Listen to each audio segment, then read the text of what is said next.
Josh Harvey, BigRedReport.com, with us here on AM 590. And bringing it back around to the team in our backyard, Josh, there were a couple of guys jumped on board with the Huskers over the weekend. Yeah, they get a couple defensive tackles, positions of need, and I think a lot of people will look at these guys and go, well, they're not instant impact players, so why do I care? But I think down the road, guys could be potentially starters for Nebraska. It was first in Kevin Maurice, a guy out of Freedom High School, a guy who checked out Nebraska practices in Orlando, a player who kind of went under the radar this year, but his senior year, he really sort of took a jump in his recruitment. A lot of teams have kind of jumped in late, not necessarily offering, but definitely evaluating him because he put up some big-time numbers his senior year. Nebraska beat out Boston College. That was really his only other big BCS offer. And then the other player was Malik Collins, a guy out of Kansas City, a guy who I really like. Nebraska offered him in early November, had offers from Iowa, Iowa State, Kansas. Kansas State was very interested in him. Had some legitimate BCS offers. We have him as a 3-star prospect, number 57 in the country. Very, very athletic. I think he's a guy who could also play the offensive line in a crunch. I think he's also a guy that, in the right packages, you maybe move him outside the defensive end in certain situations if you really want to go big on the inside. And so I think he potentially has the more upside than Maurice, but I think both of them could be potential players down the road. And, Josh, last year the recruiting class, relatively speaking, was kind of small. I know Bo Pelini has said he'll take more players in this class. I believe they're up to 19, unless I miscounted right now. How many players do you think they eventually end up with in this class?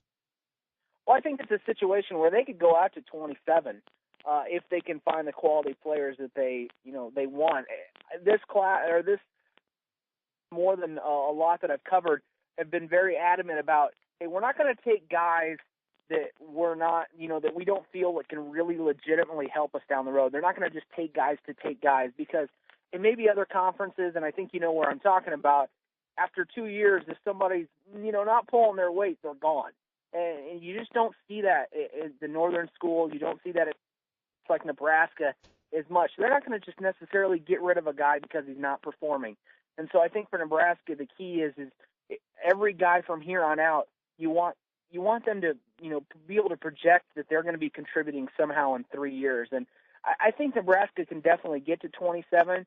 I think 25 is the full class. Or if you go to 27, you're over-signing by 2. But technically they have some early enrollees like a Courtney Love, like a David Neville, who already hit campus.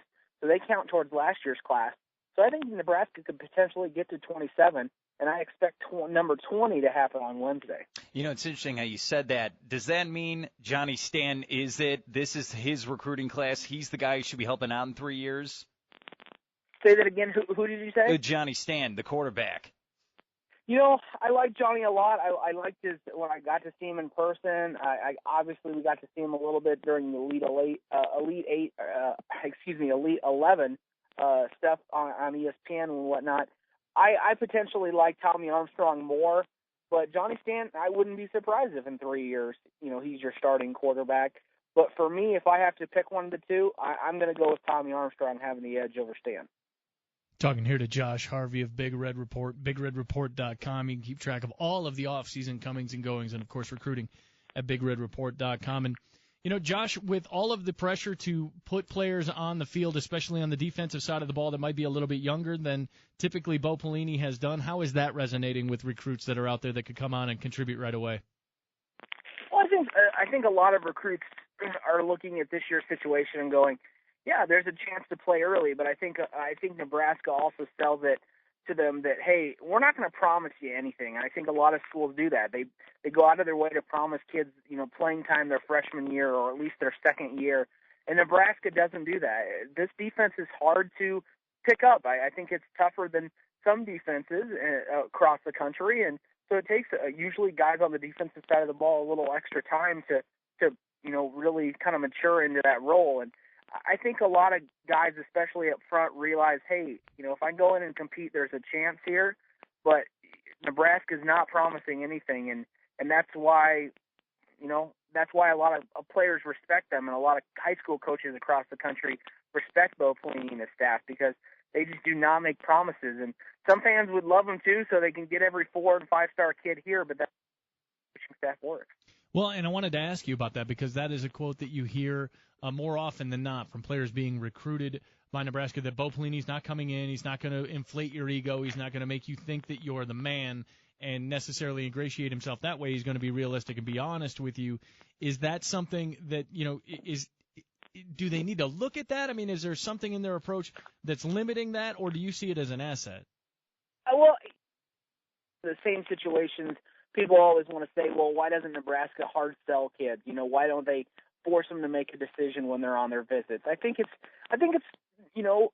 whether it's right or wrong, I'm not going to say, but I think it's one of those things where recruits notice it, and that's something that maybe is a little different than everybody else or the majority, and so I think it sticks out in their mind. And I think in recruiting, it's all about being different and trying to stick out in kids' minds and trying to stick out in parents' minds. And so whether you agree that it's right or wrong, it's definitely being noticed by kids and high school coaches and parents, and so you can't fault Nebraska for trying to do something different.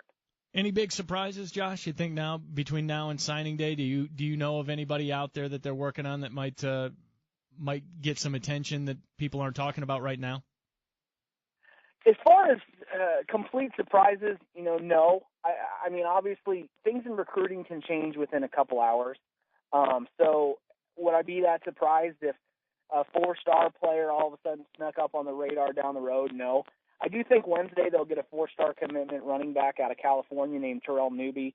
He's down in between Nebraska and UCLA. He'll be announcing his decision at 3:30. So you guys can watch my Twitter on that. But I think he's going to pick the Huskers. And right now we have him rated number 26 in the country. I actually expect him to get a boost here in the rankings. They had some new meetings this Sunday in Houston. All of our regional guys flew in with our national guys. And I'm be potentially a top 15 running back.